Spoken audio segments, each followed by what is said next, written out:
Dear students, your favorite channel English in Easy Way welcomes you back to prose lesson The Homecoming, written by Rabindranath Tagore, part 4th. The next few days were full of rejoicing. अगले कुछ दिन बड़े आनंदपूर्ण थे. The brother asked after the education of the two boys. भाई ने दोनों लड़कों की शिक्षा के बारे में पूछा. भाई ने पथिक के माँ के भाई ने अर्थात पथिक के मामा ने, जो अभी अभी घर आए थे. He was told by his sister that Pathik was a perpetual nuisance. उसकी बहन ने उनको बताया, अर्थात पथिक की माँ ने बताया कि पथिक जो है वो एक सरदर्द है, परेशान करने वाला है, लगातार परेशानी का सबब है. He was lazy, disobedient and wild. वो अकर्मण है, कहना भी नहीं मानता और बिल्कुल एक जहालत भरा व्यवहार करता है, जंगली है, wild. But Makhan was as good as gold. लेकिन मक्खन के बारे में उसने बताया कि मक्खन इतना ही खरा है जितना सोना खरा होता है. एज क्वाइट एज लैम, और बिल्कुल इतना शांत स्वभाव का है जैसे कि भेड़ होती है. And very fond of reading, और पढ़ने में भी बहुत अच्छा है.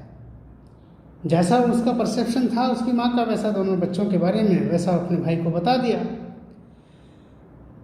Bishambar kindly offer to take Pathik of his sisters hand and educate him with his own children in Calcutta. Bishambar जो पथिक की माँ के भाई थे, पथिक के मामा थे, उन्होंने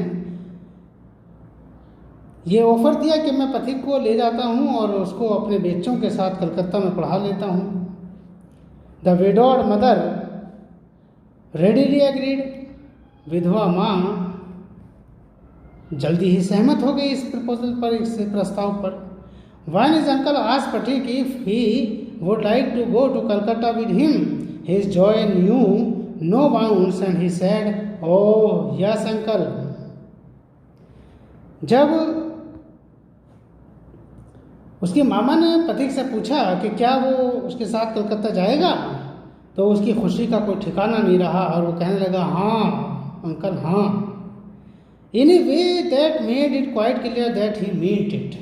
और इस तरह से उसने हामी भरी, इतने पुरजोर तरीके से हामी भरी कि जिससे ये स्पष्ट हो गया था कि उसका मतलब यही है कि वो जाना चाहता ही है. It was an immense relief to the mother. लेकिन एक माँ के लिए ये बहुत बड़ा एक आरामदायक और ये कहना चाहिए या एक बड़ा सुकून भरी बात थी. Immense, huge, large, vast. To get rid of Phatik, कि उसे पथिक से छुटकारा मिलने वाला था. ये एक माँ के लिए बहुत राहत देने वाली बात थी. She had a prejudice against the boy, चूँकि पति के प्रति एक पूर्वाग्रह उसके मन में था, उसकी माँ की मन में. And no love was lost between the two brothers, और उसने सोचा कि दोनों भाइयों के बीच में जो प्यार है वो भी नहीं खोएगा. She was in daily fear that he would either drown Makhan someday in the river or break his head in a fight or run him into some danger or other. रोज़ उसे ये डर सताता रहता था उसकी माँ को कि किसी दिन पथिक मक्खन को या तो किसी दिन नदी में डुबो देगा, या झगड़े में उसका सर फोड़ देगा, या मक्खन को किसी न किसी खतरे में धकेल देगा. ऐसा डर पथिक और मक्खन की माँ को लगातार पथिक की तरफ से सताता रहता था. At the same time, she was somewhat distressed to see Pathik's extreme eagerness to get away. लेकिन साथ ही साथ उसे ये सदमा भी था, ये दुख भी था कि जिस तरह से पथिक की जो ईगरनेस थी, जो उत्सुकता थी वहाँ से जाने की, वो उसको लेकर के भी उसकी माँ थोड़ी सी डरी हुई सी थी कि इतना आतुर है वहाँ जाने के लिए, यहाँ से जाने के लिए, कलकत्ता अपने मामा के साथ जाने के लिए, कहीं कुछ वहाँ जाकर के कुछ गलत ना करते. Phatik as soon as all was settled, जैसे ही सब कुछ सेट हुआ, जाने की बात तय हो गई, पथिक kept asking his uncle every minute when they were to start. तो पथिक अपने मामा से हर मिनट बाद ये पूछता रहा कि कब जाएंगे, हम कब जाएंगे. He was on pins and needles all day long with excitement. और पूरा दिन वो बेचैन था. Pins and needles, बेचैन था. पूरा दिन बड़ी उत्सुकता के साथ, बड़े उत्साह के साथ वो बेचैन सा था. And lay awake most of the night. और सारी रात ज़्यादातर वो जागा रहता था इस उत्सुकता में कि वो कब जाएंगे. He bequeathed to मक्खन. और उसने मक्खन के नाम भी एक वसीयत कर दी. इन परपेचुटी, उसी निरंतरता में जाने की उसी उत्सुकता में मक्खन के लिए भी उसने वसीयत कर दी. क्या वसीयत कर दी? His fishing rod, his big kite and his marbles. उसके पथिक के जो कंचे थे, मार्बल्स, एक बड़ी सी पतंग थी, मछली पकड़ने वाली रॉड थी, कांटा था, वो भी उसने पथिक ने मक्खन के नाम कर दिए कि ले ये तू रख. Indeed at the time of departure his generosity towards Makhan was unbounded. और निश्चित रूप से जो जाने के समय उसकी जो उदारता थी मक्खन के प्रति, पथिक की जो उदारता थी वो निश्चित रूप से असीम हो गई थी. असीम उदारता देखने को मिल रही थी पथिक की. जब वो जा रहा था बिछड़ करके मक्खन से, तो मक्खन के प्रति उसकी उदारता असीम थी, लिमिटलेसली अनबाउंडेड थी. When they reached Kolkata, पथिक made the acquaintance of his aunt for the first time. और जब वो कलकत्ता पहुंचा अपने मामा के साथ, तो पहली बार उसका परिचय, पथिक का परिचय उसकी मामी से कराया गया. She was by no means pleased with this unnecessary addition to her family. और किसी भी तरह से उसकी मामी अपने परिवार पर इस अतिरिक्त बोझ को पा करके खुश नहीं थी, क्योंकि ये इसको एक अतिरिक्त बोझ ही था ये उस परिवार पर. She found her own 3 boys quite enough to manage without taking anyone else. उसके अपने 3 बेटे थे पालने पोसने के लिए, और इसके बगैर भी उसके 3 बेटे जो थे वो उनको भी किसी तरह मैनेज कर ही रही थी. And to bring a village lad of 14 into their midst was terribly upsetting. और एक गांव के लड़के को, वो भी 14 साल के बालक को, और उनके बीच ले आना निश्चित रूप से उनके लिए एक व्यवधान था, एक अव्यवस्था थी, एक परेशानी का सबब था. Bishambar should really have thought twice before committing such an indiscretion. कि बिशंबर को इस तरह का गैर जिम्मेदाराना फैसला करने से पहले 2 बार सोचना चाहिए था. ऐसा उसकी मामी मन ही मन सोच रही थी. In this world of human affairs, there is no worse nuisance than a boy at the age of 14. इस दुनिया में एक 14 साल के बालक से, लड़की से बड़ा सरदर्द और कुछ हो नहीं सकता. In this world of human affairs, इन सारे मानव रूपी मामलात की संसार में एक 14 साल की आयु के लड़के से बड़ा सरदर्द कोई हो नहीं सकता. He is neither ornamental nor useful. 14 साल का बालक वो बालक होता है, यहाँ से एक साइकोलॉजिकल फीचर्स और एक characteristic of a lad of 14 years has been depicted by the writer, by the author. कह रहे हैं एक लड़का जो 14 साल का होता है, he is neither ornamental nor useful. ना तो वो इतना छोटे बच्चे की तरह से प्यारा होता है, सुंदर होता है, जिसे सब प्यार करते हों, और ना वो किसी के लिए काम का होता है कि वो किसी के हेल्प के लिए हेल्पफुल हो जाए. It is impossible to shower affection on him as on little boy. ये भी मुमकिन नहीं होता कि 14 साल के एक बालक पर एक छोटे से बच्चे की तरह से प्रेम की वर्षा की जाए, लाड बरसाया जाए. And he is always getting in the way. और वो लगातार, चूँकि रास्ते में, बीच रास्ते में आ जाना, मतलब कहीं ना कहीं वो एक अड़चन ही होता है हर काम में, हर तरह से. If he talks with A childish Lisp, he is called a baby. अगर वो बच्चे की तरह से तुतला करके बोलता है तो वो छोटा बच्चे की तरह से बिल्कुल एक बेबी बन जाता है. And if he answers in a ground up way, और अगर बड़े की तरह जवाब देता है, ही इज़ कॉल्ड इम्पर्टिनेंट. तो ऐसा लगता है जैसे ढीठता दिखा रहा हो, जिद्दीपन दिखा रहा हो, हट्ठीपन दिखा रहा हो.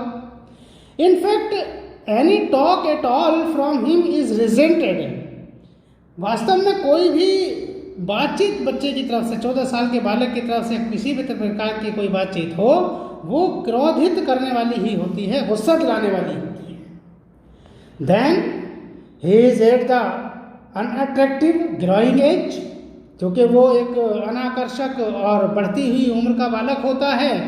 ही grows out of his cloth with indecent haste, और बढ़ती उम्र का होता है तो हमेशा बढ़ती हुई आयु के बच्चों के कपड़े हमेशा छोटे हो जाते हैं, तो उसे जैसे उसके शरीर उसके कपड़ों से बाहर आ रहा हो, बाहर निकल रहा हो, कपड़े छोटे हो रहे हों।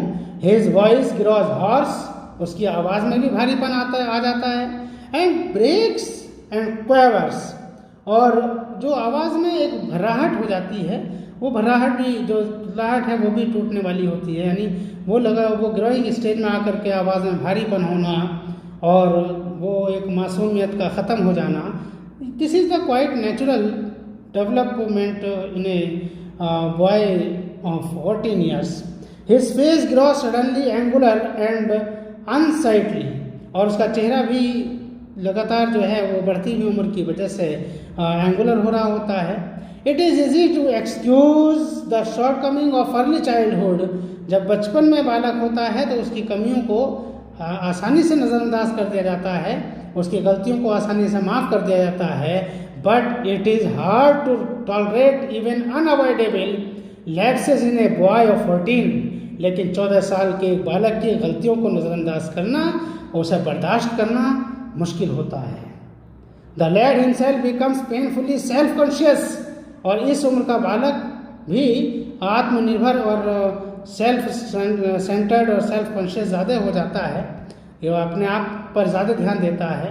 When he talks with elderly people, जब वो बड़े लोगों से, अपने से बड़े लोगों से बात करता है, he is either unduly forward, या तो वो ज़्यादा आगे बढ़ जाता है बातचीत करने में, कहने में कुछ आगे ज़्यादा ही बोल जाता है, और एज सो अनड्यूली शाय, या वो बहुत ज़्यादा झिझक जाता है, बैलेंस नहीं रहता, या तो वो बात का जवाब देने में बहुत आगे थोड़ा ज़्यादा बोल जाता है, या फिर वो थोड़ा सा झिझक जाता है और ज़्यादा शर्मा जाता है।